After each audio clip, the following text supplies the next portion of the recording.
السلام عليكم ورحمة الله وبركاته. الحمد لله الذي هدانا لدين الإسلام وما كنا لنهتدي لولا أن هدانا الله. الصلاة والسلام على سيدنا محمد صلى الله عليه وسلم الذي أرسله بالحق بشيرا ونذيرا وداعيا إلى الله بإذنه وسراجا منيرا وعلى آله وأصحابه أجمعين. أما بعد فقد قال الله تعالى في القرآن العظيم: فأعوذ بالله من الشيطان الرجيم.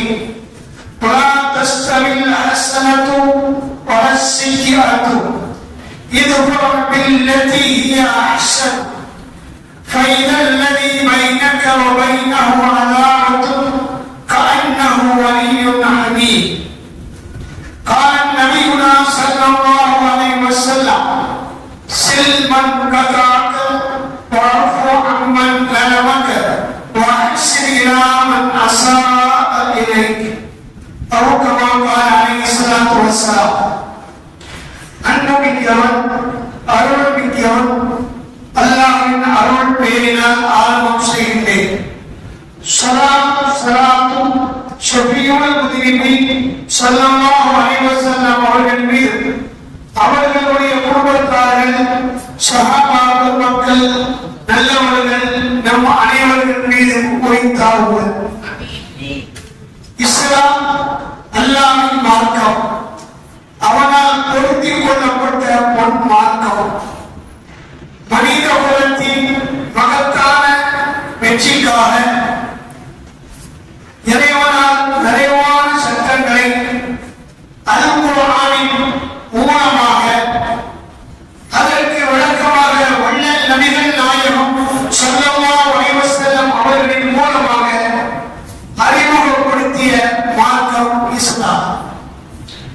6666 வசனங்களை கொண்ட அல் குர்ஆன், அந்த அல் குர்ஆன் வார்த்தையுடைய ஒவ்வொரு விளக்கங்களும் ஒவ்வொரு மனிதனிடத்தில் எப்படி அவன் வாழ வேண்டும் என்பதற்குரிய வழிகாட்டியாக அருள் நபிகள் நாயகம் ஸல்லல்லாஹு அலைஹி வஸல்லம் அவர்கள் தெரிந்திருக்கின்றார்கள். இம்மார்க்கத்தை பின்பற்றக்கூடியவர்கள், இம்மார்க்கத்தின் வழிகாட்டியான இறுதி தூதர் முஹம்மது ஸல்லல்லாஹு அலைஹி வஸல்லம் அவர்களுடைய வழிகாட்டியை ஏற்றுக்கொண்டவர்கள் இம்மையிலும் மறுமையிலும் மகத்தான வெற்றி பெற்றிருக்க வேண்டும். அவர்களுடைய வாழ்க்கையின் அத்தனை அம்சங்களையும் தெளிவு பெற்றிருக்க வேண்டும்.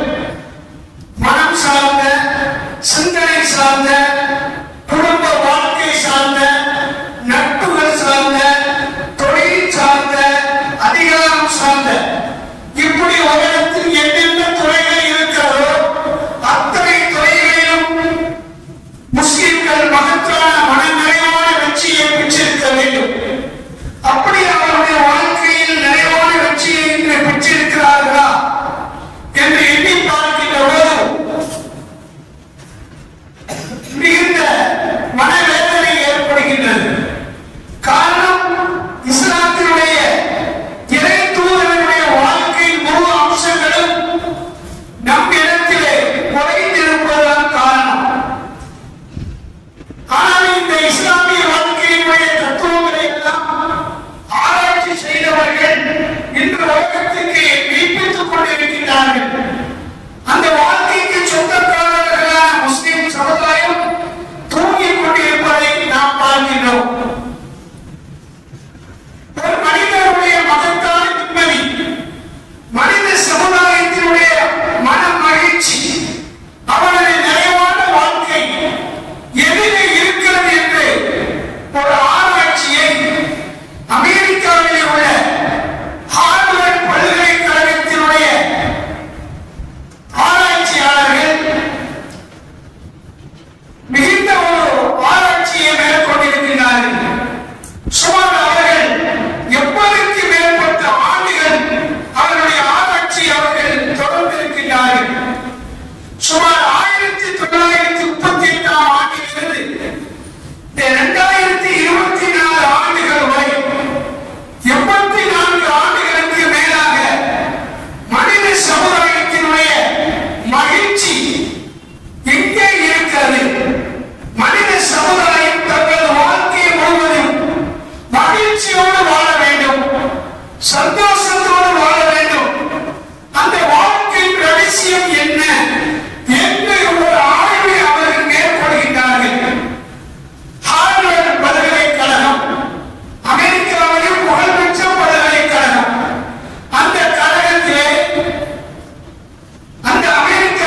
பார்ப்பவர்கள், தொழில் அதிபர்கள், ஏன் இவர்களிலே சிலர்கள் அமெரிக்காவில் அதிபராக கூடியிருக்கிறார்கள். ஜான் கென்னடி என்ற ஒரு அதிபர், அடுத்து வாஷிங்டன் போஸ்ட் என்ற ஒரு பத்திரிகை, புகழ்பெற்ற பத்திரிகை இருக்கிறது. அந்த பத்திரிகையின் ஆசிரியர் உட்பட இவருடைய ஆய்வுக்கு வந்தவர்கள் சுமார் 208 பேர்கள். அவர்கள் வயது வந்து இளைய பருவத்தில் இருந்து அவர்கள் இறக்கிற வரை அவர்களுடைய வாழ்க்கையிலே அவர் ஆராய்ச்சி செய்திருக்கிறார். வீட்டில் இருக்கும்போது, அவருடைய மற்ற நடைமுறைகளில் இருக்கின்ற போது ஒவ்வொருவரையும் அவர் சந்திக்கிறார். நீங்க வீட்டில் எப்படி இருக்கீங்க? உங்க பிள்ளைகளோட எப்படி இருக்கீங்க? உங்க மனைவி மக்களோட எப்படி இருக்கீங்க? நண்பர்களோட எப்படி இருக்கீங்க? உங்கள் தொழில்துறைகள்ல, உங்களுடைய அதிகார மையத்துல, உங்களுடைய இதர துறைகள்ல, மருத்துவத்துல, விஞ்ஞானத்துல, இப்படி ஒவ்வொரு துறையிலும் அவர்கள் இருக்கிறார்கள். அத்தனை நபர்களையும் அவர்கள் ஆராய்ச்சிக்கு உட்பட்டு அந்த 1300 பேர்ல 208 பேரை தேர்ந்தெடுத்து அவருடைய வாழ்க்கை முறையை அவர் ஆராய்ச்சி செய்து கடைசியில் ஒரு முடிவுக்கு வருகின்றார். இந்த 208 பேர்களிலே அவர் ஆராய்ச்சி செய்து ஒரு முடிவுக்கு வருகிறார். நாங்கள் ஆராய்ச்சி செய்த இவர்கள் பல்வேறு தகுதி மிக்கவர்கள். இவருடைய வாழ்க்கையில் பல அம்சங்களிலே பார்க்கிறோம். குடும்பத்திலே சண்டை இருக்கிறது, பிள்ளைகளும் மகனுக்கு பிரச்சனை இருக்கிறது. இவர்கள் அதிகாரம் செய்கின்ற அந்த பதவிக்கு உட்பட்ட மக்களிடத்திலும் சண்டை இருக்கிறது. அதிபராக இருந்த அந்த மக்களுக்கு மத்தியிலும் சண்டையும் இருக்கிறது. எங்கேயும் இவர்களிடத்தில் நிம்மதியான வாழ்க்கை இல்லை. இவர்களிடத்தில் நிம்மதியான வாழ்க்கை இல்லை. அவர்கள் நாம் நினைக்கிறோம் ஒரு நிம்மதியான வாழ்க்கை, மன நிறைவான வாழ்க்கை வேலையில் இருக்கிறது, அல்லது படிப்பிலே இருக்கிறது, அல்லது பதவிகளிலே இருக்கிறது, அல்லது செல்வத்திலே இருக்கிறது. இப்படி ஒவ்வொருவரும் எனக்கு நிம்மதியான வாழ்க்கை என் படிப்பிலே, என் செல்வத்திலே, என் தொழிலே, என் அதிகாரத்திலே, நான் பட்டம் பதவி வகிப்பிலே இருக்கிறது என்று நினைத்து மனிதன் ஓடிக்கொண்டிருக்கிறான். இந்த அத்தனை துறைகளின் பெற்றவர்கள் இடத்திலே அவருடைய வாழ்க்கையில் மன நிறைவான நிம்மதியான வாழ்க்கை என்பது இல்லை. நிம்மதியான வாழ்க்கை என்பது அவன் உடல் ஆரோக்கியத்தோடு இருக்க வேண்டும், அவருடைய ஆயுள் அதிகமாக இருக்க வேண்டும், நிறைவான சிந்தனை உள்ளவனாக இருக்க வேண்டும், நல்ல மனம் படைத்தவனாக இருக்க வேண்டும்.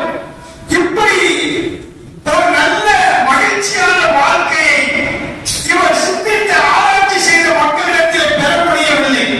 நாம் நினைக்கிறோம் என் உடல் வலிமை இருந்தால் நான் மகிழ்ச்சியாக இருப்பேன், அதற்கு உடல் பயிற்சியை மேற்கொள்கின்றோம். இப்படி பல்வேறு துறைகளில் இருந்தவர்கள் தான் அவர்கள் இடத்திலே நிரந்தரமான மகிழ்ச்சியான வாழ்க்கை இல்லை.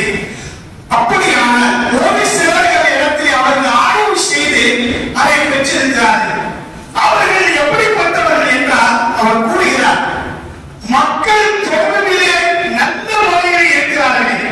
ஒரு மனிதனுக்கு மகிழ்ச்சியான வாழ்க்கை, அவன் ஆயுள் முழுவதும் நிம்மதியாக இருக்கிறான், சந்தோஷமாக இருக்கிறான் என்றால் அவன் யார் என்றால் மக்களோடு நல்ல முறையில் பழகுகிறானே, குடும்பத்திலே நல்ல முறையில் ஈடுபட்டு இருக்கிறானே, நண்பர்களிடத்திலே சிறந்த முறையில் பழகுகிறானே, இவனுடைய அத்தனை துறைகளிலேயே நல்ல முறையிலே இவன் பழகிக் கொண்டிருக்கிறானே.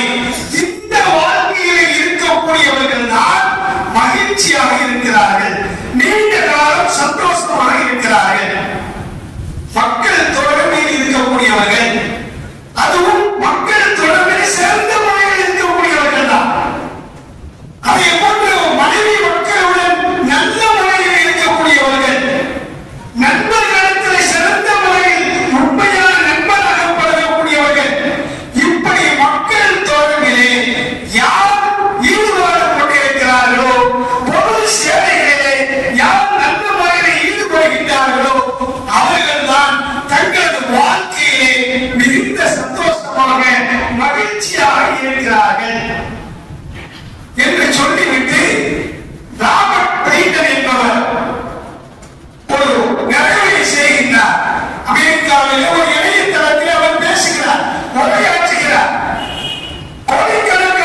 செய்தால் பரம விரோதி கூட உன்னுடைய நண்பனாக மாறி விடுவான். ஒருவன் உனக்கு தீங்கு செய்தால் நன்மை செய். ஒருவன் உனக்கு தீங்கு செய்தால் அவனுக்கு நீ நல்லதை செய். பகைவன் கூட உன் காலடியிலே விழுந்து விடுவான். இந்த ஆயத்துக்கு அதற்கு இப்னு அப்பாஸ் விளக்கம் சொல்வார்கள். இந்த ஆயத்திலே முஸ்லிம்களை பார்த்து அல்லாஹ் சொல்கிறார், அமரல்லாஹு முஃமினீன, முஃமின்களுக்கு அல்லாஹ் கட்டளை இடுகிறார். பிஸ்ஸப்ரி இன்தல் கலக், ஒரு கோபம் வருகிறது, ஆத்திரம் வருகிறது, அந்த நேரத்தில் அதை வெளிப்படுத்தாதீர்கள், பொறுமையை மேற்கொள்ளுங்கள். வல்கில்மி இன்தல் ஜஹலி, ஒருவர் உங்களிடத்திலே மனத்தனமாக முட்டாள்தனமாக நடந்து கொள்கிறான் வைத்துக் கொள்ளுங்கள், நீங்கள் அவரிடத்திலே சகிப்புத்தன்மையுடன் நடந்து கொள்ளுங்கள். ஒரு அவுல் இந்த இசாத்தி, ஒருவர் உனக்கு தீமை செய்கிறான் என்றால் அவனை நீங்கள் மன்னித்து விடுங்கள். ஃபைதா ஃபஅலுதாலிக, இவைகளை நீ செய்தால் ஆத்திரப்படாமல் கோபப்படாமல் பொறுமையை மேற்கொண்டு பிறரும் உன்னிடத்தில் தவறாக நடந்தாலும் கூட அவனிடத்தில் சகிப்புத்தன்மையுடன் நடந்து தீமை செய்தவர்களை மன்னித்து நீ வாழ்ந்தால் அல்லாஹ் அவர்களை ஷைத்தானை விட்டு பாதுகாத்து விடுவான்.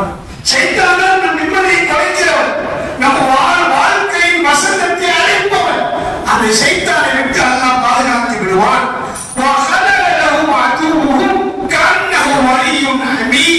பரம விரோதி கூட உன் காலடியில் இருந்து விழுந்து விடுவான், உன்னை உச்ச நண்பனாக ஆக்கி விடுவான் என்று இப்னு அப்பாஸ் இங்கே சொல்லி காட்டுகிறார்கள். நபிகள் நாயகம் ஸல்லல்லாஹு அலைஹி வஸல்லம் சொன்னார்கள், ஸலாசு மன் குன்ன ஃபீஹி குன்னலம், ஒரு மூன்று விஷயங்கள் யாரிடத்தில் இருக்கிறதோ அது அவரிடத்தில் இருக்கும்.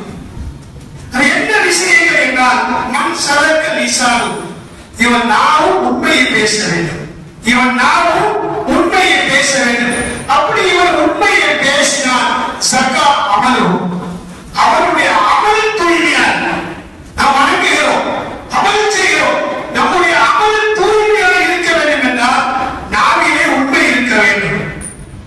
அவன் ஹஸ்பன் நீயத்து சீர பெரிசிக்கு, யாருடைய எண்ணம் நல்லதாக இருக்கிறது, இதயத்தில் உள்ள நீயத்தின் எண்ணங்கள் நல்லதாக இருந்தால் சீர பெரிசிக்கு, அவனது ரிஸ்க் அதிகமாக்கப்படும். அவன் ஹஸ்ன வர்ணு, யார் அழகிய முறையில் நல்லதை செய்கிறானோ, நீ அழகி வைத்து தன் வீட்டு உடையவர்களுக்கு அல்லது மனித சமுதாயங்களுக்கு யார் அழகிய நன்மையை அழகை செய்கிறானோ, அழகிய நன்மையை செய்கிறார்களோ, அல்லாஹ் அவருடைய ஆயுளை அதிகமாக்குகிறார் என்று நபிகள் நாயகம் ஸல்லல்லாஹு அலைஹி வஸல்லம் சொல்லி காட்டுகிறார்கள். மேலும் சொன்னார்கள், என் அன்புக்குரிய சமுதாய பெருமக்களே, இன்னக்கும் தஸவும் நாஸபியம்வாலிக்கும், நீங்கள் உங்களுடைய செல்வத்தை கொண்டோ, உங்களுடைய பதவியை கொண்டோ, உங்களுடைய அதிகாரத்தை கொண்டோ மக்களை நீங்கள் மகிழ்ச்சி அடைய செய்துவிட முடியாது. உங்களுடைய குணங்களை கொண்டு அவர்களை நீங்கள் மகிழ்ச்சி அடைய செய்து கொள்ளுங்கள். மலர்ந்த முகத்துடன் அழகிய குணத்துடன் நீங்கள் மக்களோடு வாழ்த்துவார்கள், உங்களுக்கு மகிழ்ச்சி கிடைக்கும். அன்புமிக்க சமுதாய பெருமக்களே, முகத்திலே மகிழ்ச்சி இருக்க வேண்டும். நபிமாருடைய பண்புகள் அது. அதுவே நபிகள் நாயகம் ஸல்லல்லாஹு அலைஹி வஸல்லம் அவர்கள் மேலும் சொன்னார்கள், தபஸ்முக ஃபீ வஜ்ஹி அஹீக லக ஸதகத்துன், உன் சகோதரனை பார்த்து பூப்படும் தர்மம். உன் முகத்திலே மகிழ்ச்சி அளிக்க வைக்க வேண்டும். சித்திகீன்கள், சாலிஹீன்கள், நபிமார்கள் இவர்களுடைய பண்பு நிலைமா முகத்திலே பொன்சிரிப்பு இருக்கும். சஹாபாக்கள் சொல்வார்கள், அதிகமாக பொன்சிரிப்பு உடையவர்களாக நிறையவர்களை தான் நான் யாரையுமே பார்க்கவில்லை. அதனால்தான் பரம விரோதி கூட நபியினுடைய நண்பராக மாறியிருக்கிறார்கள். ஹஸரத் உமர் இப்னு கத்தாப் அவர்கள் நபியை கொலை செய்ய வந்தவர்கள் தான் நபியுடைய உயிர் நண்பராக மாறவில்லையா? இதற்கு காரணம் என்ன? நபி அவர்கள் சமூக மக்களோடு, குடும்பத்தோடு, பிள்ளைகளோடு அவர்கள் இந்த ரத்தன சுருக்கமான அவர்கள் சொன்ன அந்த வார்த்தையை விளக்க உரையாக அவர்கள் வாழ்ந்து காட்டினார்கள். நம்முடைய சிரிப்பு ஒரு நம்பிக்கை இருக்கிறது. ஒரு கணவன் மனைவி இன்னைக்கு நம்ம பார்க்கிறோம்,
வெளியே சென்று விட்டார். என் மீது அவர் கோபமாக இருக்கிறாரோ என்ற எண்ணத்தில் நான் வேதனைப்படுகிறேன். இன்னைக்கு அப்படிலாம் செய்ய மாட்டாங்க. போனா போட்டு நினைச்சிருவோம். அவங்க வீட்டுல உட்கார்ந்து அழுகிறாங்க, வேதனைப்படுறாங்க. சமுதாயம் என்ன சொல்லுவாங்க தெரியுமா? இன்னைக்கு கூட மாமனார் நினைச்சுவாங்க, போனா போட்டு உள்ளே விடக்கூடாது அப்படின்னா. ரசூலுல்லாஹ் மாமனார் என்ன செஞ்சாங்க தெரியுமா? மகனை பார்த்து கேட்கிறாங்க, உன்னை விட்டு பிரியும் போது உன் மீது கோபம் அடைந்து வீட்டை விட்டு வெளியே போகும்போது அவர் உன் முகத்தை பார்த்தாரா? உன் இடத்தில் எப்படி நடந்து கொண்டார்? பாத்திமா நாயகி சொன்னாங்க, என் கணவர் என்னிடத்தில் சண்டையிட்டாலும் வீட்டை விட்டு வெளியேறும் போது என் முகத்தை பார்த்து புன்முறுவல் பூத்தார். என் முகத்தை பார்த்து புன்முறுவல் பூத்தார். ஸல்லல்லாஹு அலைஹி வஸல்லம் சொன்னார், அவர் மட்டும் உன் முகத்தை பார்த்து சந்தோஷத்தை வெளிப்படுத்தாத நிலையில் நீ இறந்து விட்டால் நீ நரகத்துக்கு செல்வாய் என்றார். கணவனுடைய அதிருப்தியை நீ இறந்து விட்டால் நரகத்துக்கு சென்று விடுவார். சொல்வது யார்? நபிகள் நாயகம் ஸல்லல்லாஹு அலைஹி வஸல்லம்.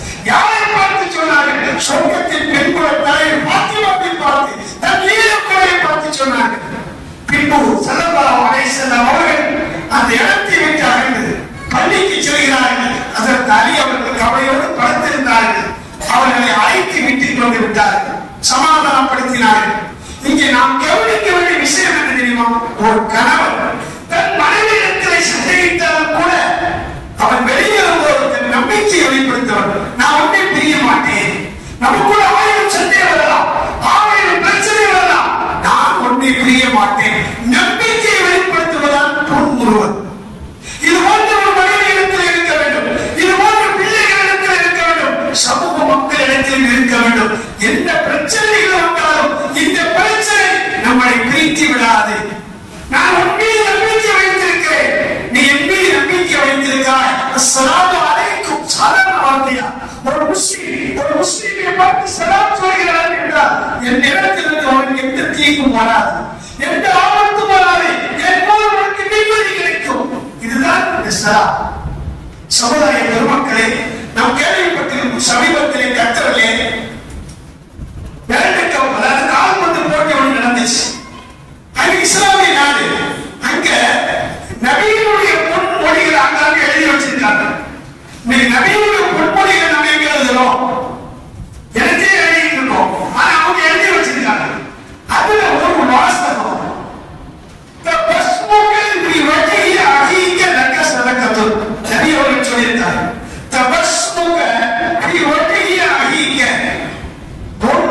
சகோதரனை நீ பார்த்து, சகோதரன் கூட பிறந்த மக்கள் உங்களுடைய நண்பர்களை சகோதரர்களை நீ பார்த்து ஒரு புன்முறுவல் பூக்குகிறார்.